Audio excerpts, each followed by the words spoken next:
Israel के PM Benjamin Netanyahu ने ऐलान किया है कि वो किसी भी वक्त ईरान पर हमला कर सकते हैं और इसके लिए नेतन्याहू ने इजराइल एयरफोर्स को तैयार रहने का ऑर्डर दे दिया। इससे पहले ट्रंप ने व्हाइट हाउस में घोषणा की कि वो ईरान से बहुत सख्त एटमी डील करने वाले हैं। ट्रंप ने जानकारी दी कि एटमी डील की सबसे जरूरी शर्त ईरान के सभी एटमी सेंटर पर अमेरिका का कंट्रोल है। ट्रंप ने यह भी शर्त रखी कि अमेरिका जब चाहेगा ईरान के तमाम एटमी प्रोग्राम को तबाह कर डालेगा।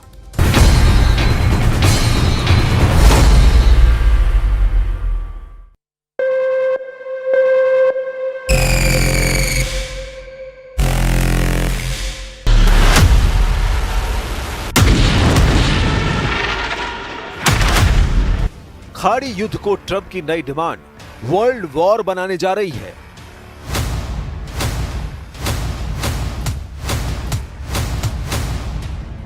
इजराइल और उसके दुश्मनों के बीच जारी जंग न्यूक्लियर युद्ध की तरफ बढ़ गई है।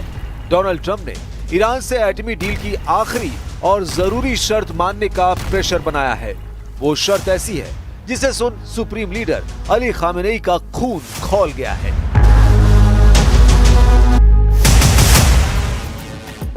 ट्रंप ने ईरान को एटमी डील की सबसे जरूरी शर्त नंबर 1 बताकर दहला दिया है। अमेरिका ने ईरान को कहा है कि उसके एटमी अड्डे का फुल एक्सेस ट्रंप को चाहिए। ट्रंप ने कहा डील में ईरान के सभी परमाणु ठिकानों को तबाह करने की छूट सुपर पावर के पास होगी। ट्रंप ने ऑर्डर देते हुए ईरान के एटमी अड्डे की निगरानी से लेकर वहां होने वाली हर गतिविधि पर नजर रखने का दावा ठोक दिया है।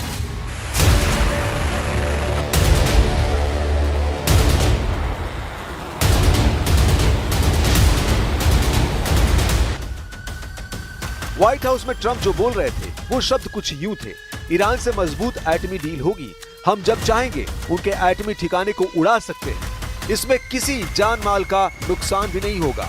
ट्रंप ने जिस हल्के लहजे में ईरान को एटमी डील का दाना डाला उसने इजराइल को गदगद कर दिया। नेतन्याहू यही चाह रहे थे। नेतन्याहू ने इसी वजह से ईरान पर हमले का प्लान तक कैंसिल कर दिया। ट्रंप ने नेतन्याहू को इसी वजह से शायद हमले के लिए रोक दिया।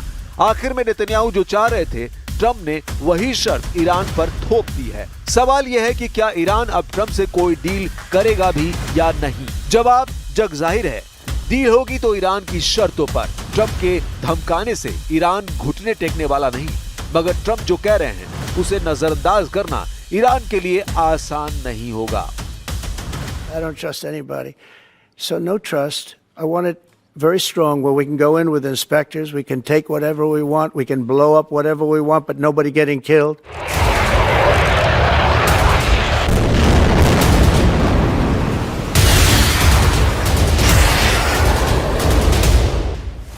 ट्रंप ने अचानक पासा पलट दिया है। ईरान इस बात के लिए राजी हो गया था कि अमेरिका उसके परमाणु अड्डों को देख सकता है। ईरान की एटमी लैब में क्या चल रहा है इसे भी अमेरिका जान सकता है। लेकिन अब इससे भी आगे बढ़कर ट्रंप ने ईरान के एटमी पावर का रिमोट कंट्रोल अपने हाथ में लेने की मांग कर दी है, जिस पर ईरान की लीडरशिप भड़क गई है। अली खामेनेई के सलाहकार ने ट्रंप को करारा जवाब दिया है। अली शमखानी ने ट्रंप के ख्याल को ऐसा ख्वाब बताया है जो कभी हकीकत नहीं हो सकता। अली खामेनेई के सलाहकार ने कहा, ईरान के परमाणु अड्डों तक पहुंचना और उन्हें बर्बाद करना ऐसी कल्पना है जिसे कई अमेरिकी राष्ट्रपतियों ने दुनिया से साझा किया है। लेकिन ईरान आजाद है, मजबूत है। ईरान की तय की गई एक रेड लाइन है, बातचीत सम्मान के साथ होगी।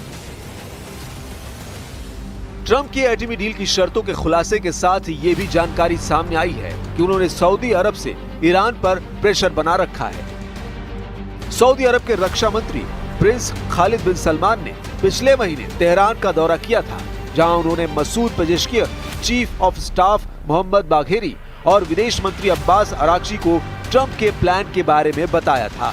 खालिद बिन सलमान ने ईरान की लीडरशिप को चेतावनी दी थी कि या तो एटमी डील करें या फिर हमले के लिए तैयार रहें। सऊदी प्रिंस के दिए मैसेज के बाद ईरान ने एटमी डील की तरफ तेजी से एक्शन लिया।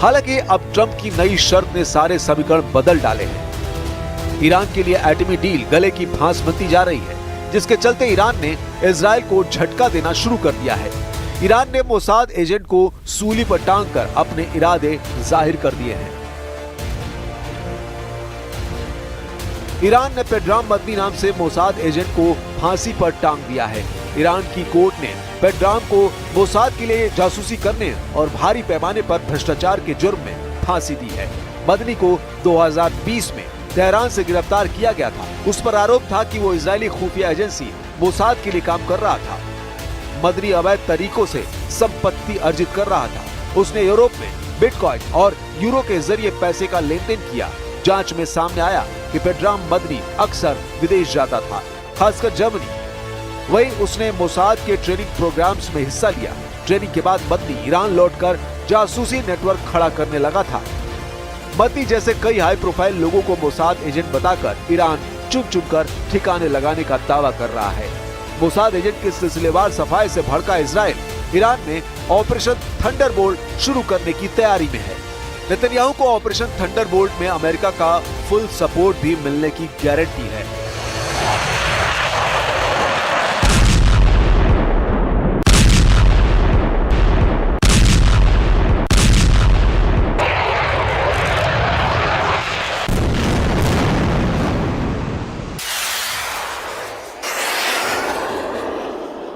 ईरान के तीसरे हमले से पहले नेतन्याहू सभी खतरे का खात्मा कर सकते हैं।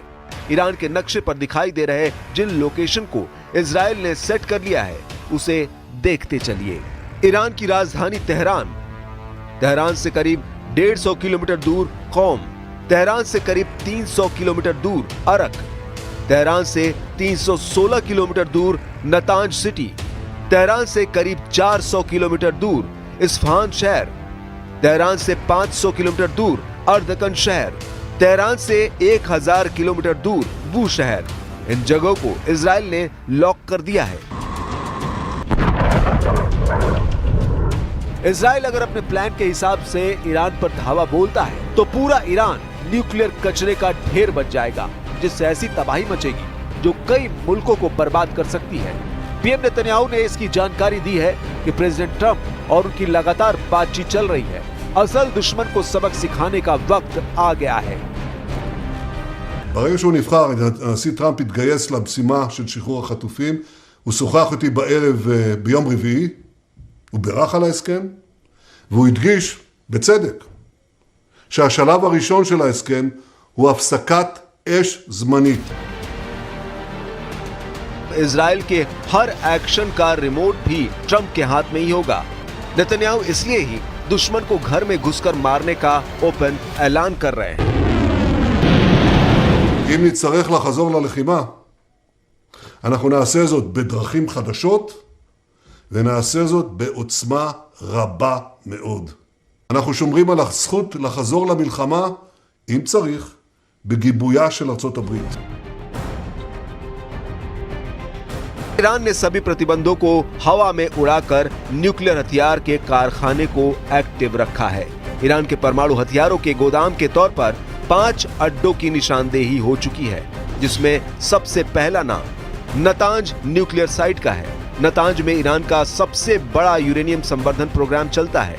ईरान की राजधानी तेहरान से लगभग 300 किलोमीटर दक्षिण में नतांज हस्फहान सूबे में है, जहां 2 प्लांट लगे हैं। पहला underground fuel enrichment plant FEP और दूसरा upper pilot fuel enrichment plant PFEP। Natanz nuclear site का पता साल 2002 ही में चल गया था। इजराइल ने नतांज साइट को कई बार निशाना बनाने की कोशिश भी की है। खमेनेई के एटमी अड्डे में पहाड़ पर बना एक ठिकाना भी है। ईरान के कोम शहर से 20 मील दूर फोर्डो परमाणु प्लांट है। साल 2015 में समझौते के बाद ईरान को फोर्डो में यूरेनियम संवर्धन बंद करना पड़ा था। हालांकि अब यहां 1000 से अधिक सेंट्रीफ्यूज काम कर रहे हैं।